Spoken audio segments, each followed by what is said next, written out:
Good morning, everyone. We have finished the aromaticity as well as synthesis and few reactions, that is nucleophilic addition reactions of the oxazole, right? And now we are going to discuss the last reaction of the oxazole, that is Diels-Alder reaction.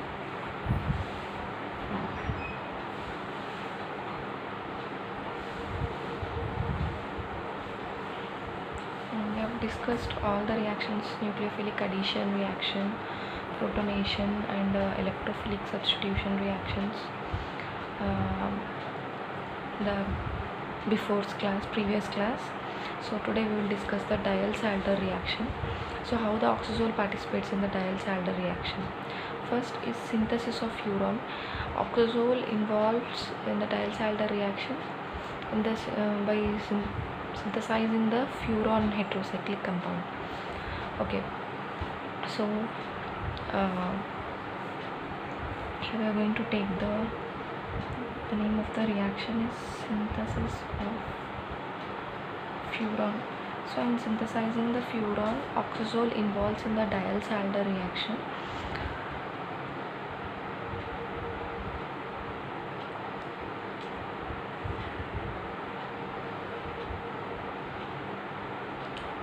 So this is the substituted oxazole 4-phenyl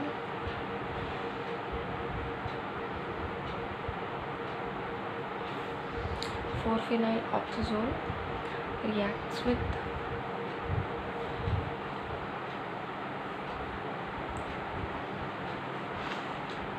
the alkyne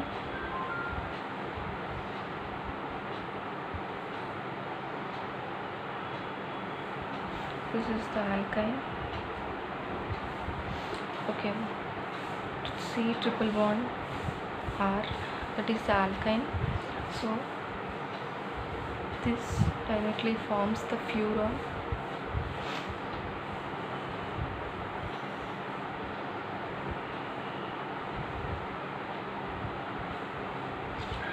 Furan is formed. R at the third position. 3 alkyne furan. What are eliminated? Phenyl group is eliminated and nitrogen is eliminated.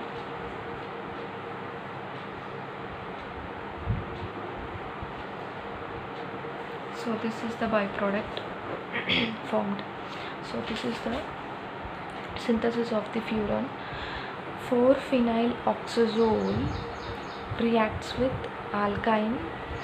So what is formed? Intermediate furan is formed, eliminating N and the phenyl group. So this triple bond and phenyl group got eliminated. Okay, so this is the Diels-Alder reaction. So Diels-Alder reaction is the reaction between a diene and a dienophile. So this is the diene. The diene means two double bonds, diene, and this is the dienophile. The dienophile means which acts as a nucleophile. So this is the Diels-Alder reaction. How the oxazole is involved in the synthesizing the furan. Next is synthesis of pyridine. So how the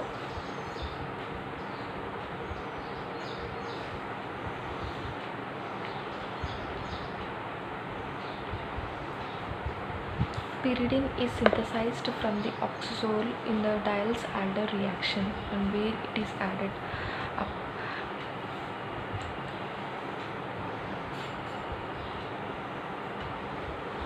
So this is the oxazole,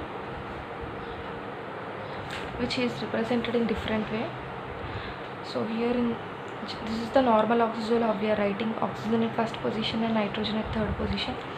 And in this oxazole, nitrogen, however, number 1 comes from here. The position of the nitrogen is changed, so the bonds are also changed. This is also an oxazole. Okay, this oxazole reacts with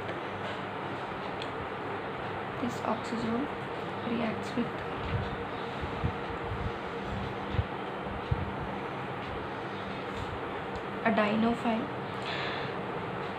This is a diene here, will act as a diene and is a dialkyl group which acts as a dienophile. So by eliminating the water molecule, pyridine is formed.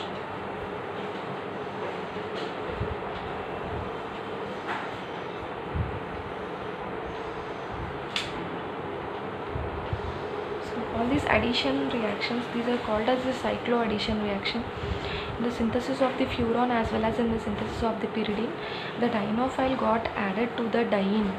Okay, here also it got added to the diene, that's why R got attached here, and here R1 and R2 got attached here, and this double bond became triple bond here. That is, one carbon is added here and one this double bond, carbon and double bond got added to this. So 5-membered became 6-membered and double bond became triple bond. So this is double bonds containing 5-membered compound. And what is the product obtained? 6-membered compound with 3 bonds. How the carbon, so how a 5-membered becomes 6-membered? By taking the carbon from this and double bond also from this. So this is the cycloaddition reaction between diene and a dienophile. So these two reactions are called as the Diels-Alder reaction. The first reaction, furan is synthesized from the 4-phenyl oxazole by adding the alkyne. So R gets added in the place of the phenyl, and phenyl and the nitrogen groups are eliminated. Next, the synthesis of the pyridine. In the synthesis of the pyridine, oxazole we have taken, and we have taken a dienophile, and elimination of the water molecule. Okay, oxygen is removed and the hydrogens are removed, and the carbon, one carbon gets added up, and one double bond gets added up to make the oxazole into the pyridine. Oxygen is lost in the form of the water molecule. Okay, this is about the Diels-Alder reaction. Next, so this finishes the oxazole moiety, and please see the medicinal uses from the given attached PDF file. All the medicinal uses are clearly mentioned in that. So let's move to the other heterocyclic compound, thiazole.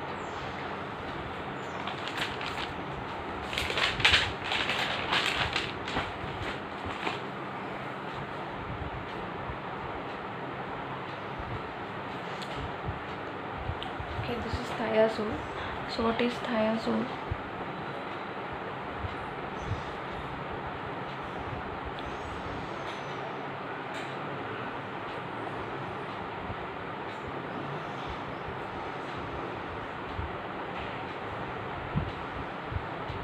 So this is the structure of the thiazole.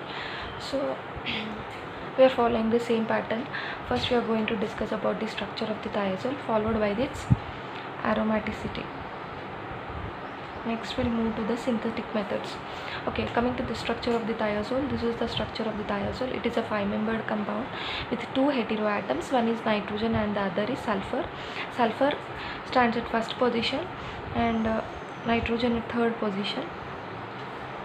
So ol means 5-membered ring. Thia, sulfur, azide, nitrogen. Sulfur at first position, nitrogen at the third position, containing 2 pi bonds and one pair of that one pi lone pair. So 2 pi bonds, these are pi electrons. These 2 are the sigma electrons. Why? Because they are present outside the ring, and this is also a sigma electrons present outside the ring. So here sulfur behaves like thiophene, and this nitrogen behaves like pyridine. Okay, so if you remember the unit 3, we have studied pyrrole, furan and thiophene. There we have studied the aromaticity of the thiophene. So the sulfur behaves same like the thiophene, and we have also studied the pyridine. This nitrogen also behaves same like the pyridine. What is this thiophene and the pyridine behavior? If we see the hybridization, then only we can understand. So same all the carbons. So how many carbons are there? 1 at second position, and the other at fourth, and the other at fifth position. So 3 carbons from second, fourth and fifth positions.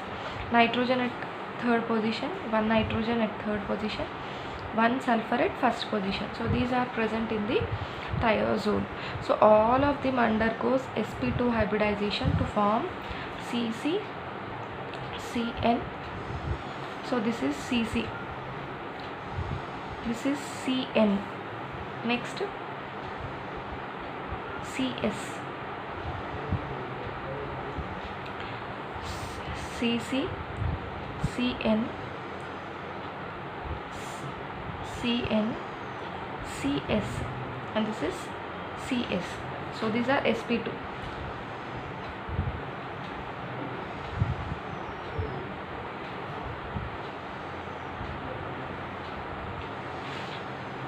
sp2,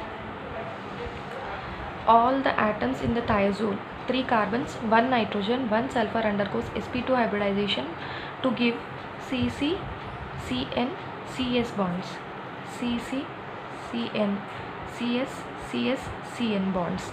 All these are the formation of the sigma bond. Sigma bond formation is done by the sp2 hybridization of one atom with the sp2 hybrid orbital of the other atom, overlapping the sp2 hybrid orbital of one atom with the overlapping of other sp2 hybrid orbital of the other atom makes the formation of the all sigma bonds. And how these 2 pi bonds are formed and how these electrons lone pairs are attached, that we can see from the unhybridized p orbitals. So from in the sulfur, so I am not going to give the electronic configurations, already we have discussed very clearly in the case of the pyrrole, furan, thiophene, pyridine, indole and pyrazole, oxazole. I've clearly mentioned the sp2 hybridization, the electronic configuration. And in the sulfur, coming to the sulfur, just remember one point. In the case of the sulfur, okay, there are 2 lone pairs in the sulfur. So one lone pair participates in sp2 hybridization, so I have kept it outside the ring. This lone pair participates in the sp2 hybridization, forming, so these are sigma electrons, not in relation with the pi. Next, second lone pair, 2 lone pairs are present. The second lone pair is involved in the pi bond formation, so it is present inside the ring. So these are called as the, this is pi lone pair or pi electrons. Okay, so these 2 are pi electrons, these 2 are the sigma electrons. And coming to the nitrogen, so nitrogen behaves like the pyridine. So the lone pair is involved, only one lone pair is present in the nitrogen, that is also involved in sp2 hybridization, not in the pi bond formation. This is involved in the sp2 hybridization, so that is written outside the ring. Written outside the ring means it is involved in the sp2 hybridization, formation of the, so that's why it is involved in the sp2 hybridization. So in the sulfur, from each carbon, so how we can write the aromatic sextet here?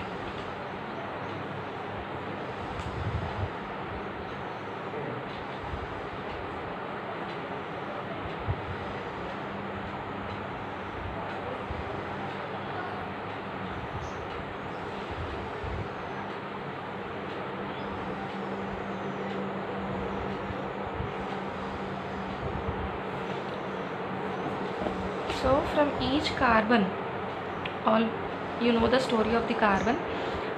In the carbon which is left unhybridized, pz orbital with 1 electron is left unhybridized. So this is also carbon, so pz orbital with 1 electron is left. From nitrogen, as the lone pair is involved in the sp2 hybridization, only 1 electron from the pz orbital is left unhybridized. From the carbon, 1 electron from the pz orbital. From the sulfur, 1 lone pair is involved unhybridized and the other lone pair is involved in the, this is sp2, one lone pair is involved in the sp2 hybridization, the other lone pair is involved in the pi bond formation. So don't count these electrons are involved in the sp2 hybridization, so not in relation with the pi.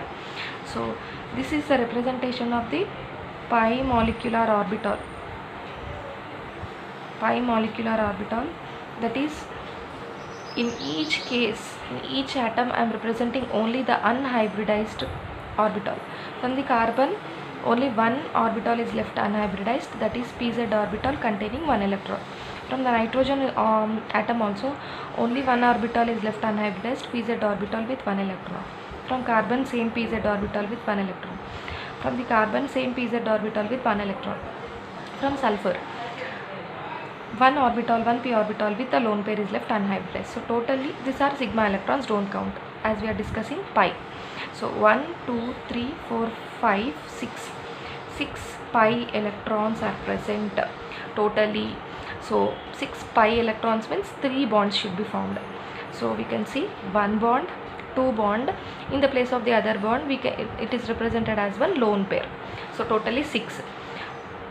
2 pi bonds means 4 electrons plus 2 electrons, 6. So 1, 2, 3, 4, 5, 6. This is sigma, don't count under pi. Just I've shown the lone pairs, that's it. Okay, so Huckel's rule, 4 into n plus 2 pi electrons, where 4n is equal to 1 plus 2, that is 6 pi electrons. So hence it is aromatic. It is satisfying the Huckel's rule, 4 into n plus 2, 6 pi electrons. So here also we got 6 pi electrons. See, 1, 2, 3, 4, 5, 6. So hence it is aromatic.